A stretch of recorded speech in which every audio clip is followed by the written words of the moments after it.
시간이 얼마 남지 않았습니다. 후쿠시마 원전 오염수 방류하기로 결정이 내려지면 일부 방사성 물질은 거센 방사선을 내뿜고 있을 겁니다. 일단 방류가 되면은 이러한 방사능이 사그라질 때까지는 무려 25만 년 영겁이 세월이 필요한 거죠.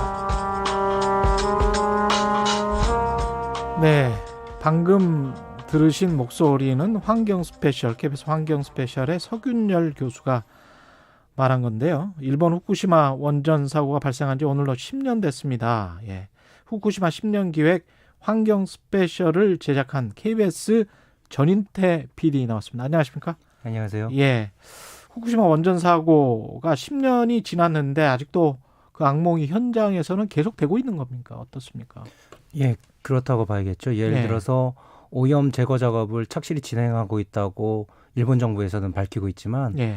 오염 제거 작업은 이루어졌어도 실제로 방사성 물질, 오염 물질이 실제로 제거되었는가는 의문이 드는 현장이 많죠.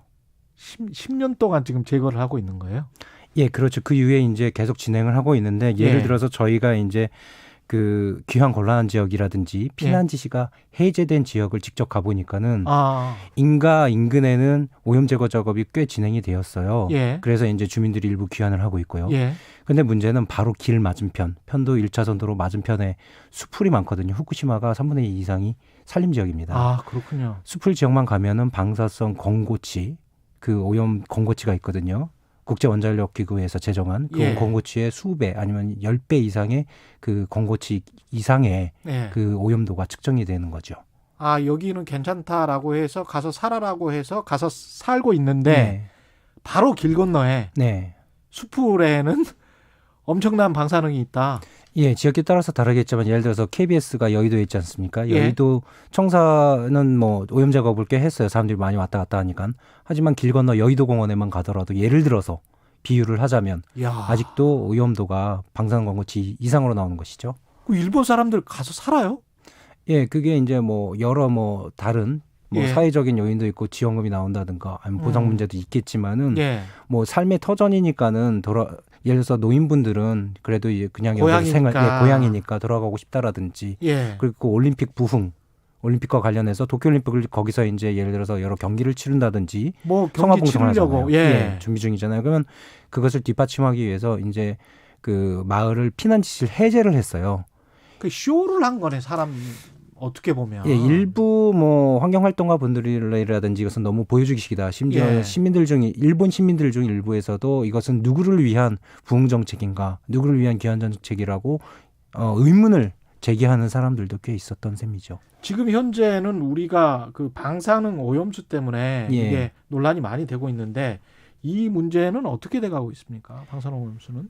예, 방사능 오염수에 관해서는 사실 일본 정부는 공식적으로 그리고 구체적으로 언제 얼만큼 방류를 하겠다라고는 얘기를 하고 있지 않아요. 이게 굉장히 이미 방류했는지도 모릅니까? 세고 있는 거죠, 어떻게 보면. 세고 있는 예, 겁니까? 세고 있는 건데 사실은 이제 완전히 공식적으로 방류를 하겠다고 하는 것은 예. 이게 좀 파급 효과가 크기 때문에 약간 이런 표현이 그렇지만 좀 재고 있다라는 그 표현이 어울릴 수도 있을 것 시기를 재고 같아요. 있다. 예. 이게 왜냐하면은 예를 들어서 당장 최근의 일인데 5일 전이거든요. 예. 스가 총리가 이제 후쿠시마를 방문해가지고 어떻게 말을 했냐면 정부는 적절한 시기에 책임감 있는 방식으로 처분 정책을 결정할 것이다. 그러니까 언제 정책? 정책을 결정할 것이고 이것은 계획 단계이다. 이런 식으로 계속 말을 하고 있거든요. 예. 그러는 사이에 사실은 일본 정부의 뭐 여러 장관들이 있겠죠. 이런 사람들이든지 관계 당국에서는 이제는 어쩔 수 없다. 다른 대안이 없다. 저장 공간이 없다. 이런 식으로 계속 얘기를 하고 있고 일본 스가 총리도 사실은 후쿠시마를 처음 방문하실 때 작년에 이렇게 오염수 이제 이게 컵에 들면서 원전 관계자한테 이거 마셔도 되죠. 뭐 이런 식으로 표현을 했거든요. 그러니까 마셨어요? 마시진 않았죠. 아, 본인은 안 마시고. 예, 본인 안 마시고. 본인이 마셔야지. 그래서 이제 믿지. 일본 현지에서도 어떤 예. 언론에서는 그러면 그거를 갖다가 이제 일본 어떤 관계 당국의 자판기라든지 그런 데에서 음료수로 음용물로 그렇게 하면은 안전성이 입증이 되지 않겠느냐. 그런 좀 약간 쓴소리 비슷하게 나온 적도 있습니다. 근데 이 방사능에 오염된 물이 바다로 이제 흘러 들어가서 네. 바다에다가 이제 뿌리겠다는 거 아니에요? 방류하겠다는 거 아닙니까? 네. 그러면 이게 결국은 수산물도 오염시키고 우리가 먹는 수산물도 네. 물고기야 마음대로 헤엄치니까 네. 이게 오염돼 있는 거 아닌가 그런 걱정이 있단 말이죠. 인근 국가인 네. 우리 입장에서는. 네. 어떻게 보세요? 예, 우리 기자님도 수산물 좋아하시죠? 예, 좋아합니다. 예. 근데 이제 예. 우리나라가 일본산 수산물 굉장히 많이 소비를 해왔어요. 지금 꽤 줄어들었지만. 예. 문제가 뭐냐면은 이게 원산지의 개념이 사실은 일반 청취자분들이 좀 생각하신 것과 많이 다를 수 있습니다. 예. 예를 들어서 뭐 명태 어디 예. 앞바다에서 잡혔어요. 그게 예. 이제 어디에서 건조하냐에 따라서 예. 잡힌 지역과는 상관없이 그게 이제 중국산이 될 수도 있고 국내산이 될 수도 있잖아요. 아, 그렇구나. 마찬가지로 후쿠시마 앞바다에서 예. 어떤 물고기가 잡혔다고 했을 때 그것이 예를 들어서 예. 320km 떨어진 뭐 카나가현 도쿄 인근입니다. 요코하마가 있는 예. 거기에 그 어선이 내려서 입항을 해서 물건을 내렸어요. 거기서 가공을 했다면 원산지는 후쿠시마가 아니라 바로 그 카나가현이 되거든요. 아. 실제로는 후쿠시마 앞바다에서 잡혔지만은 예. 이거는 뭐 원산지의 개념에 대해서 일반적으로 생각하시는 것과 다를 수가 있어요. 결론은 후쿠시마 뭐냐면 수산물 금지를 했다고 해서 꼭 네. 금지를 한 거는 아니네. 뭐 공식적으로는 금지를 했지만은 예. 이 구조상 보면은 우리나라 충분히 그 먹을 수 있는 식탁 거네. 위에 올릴 수 있는 가능성이 전혀 없다고는 볼 수가 없겠죠. 그래서 예. 이 후쿠시마 포함 인근 8개현에서 8개현이 원산지인 그런 수산물을 전면 금지했다고 해서 예, 우리나라 사람들이 그런 지역에서 잡힌 수산물을 뭐 먹을 가능성이 완전히 없다고는 볼 수 없다는 게 현 시민단체들의 의견입니다. 아, 청취자 0780님은 지금도 일본 화로차 전국을 활보하던데요. 네. 검사를 제대로 한 건가요? 이런 질문하셨네요. 우리 같은 경우에 네. 노량진 수산시장에 가령 예. 우리가 회를 먹으러 갔다. 예. 그러면 이게 방사능이 있는지 없는지 네. 확인을 해볼 수가 있습니까?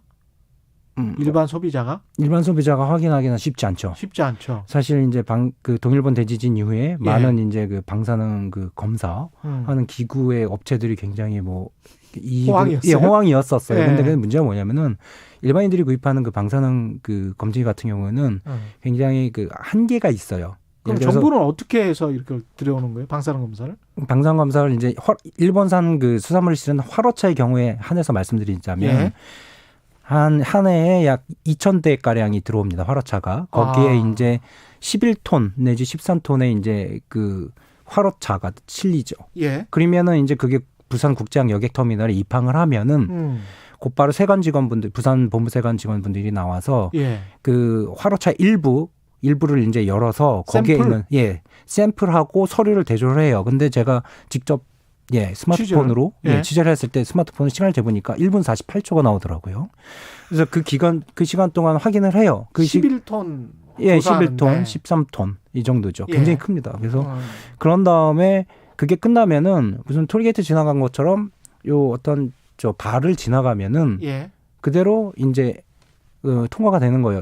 통행증을 발급받고 방사능 감지기를 통과를 하는데 거기 톨게이트 같은 곳에서 문제는 그 검지기도 수산물 안에 실린 수산물의 방사능을 검사하는 용도가 아니라 차량의 겉면을 방사능에 오염되었는지를 측정하는 거예요.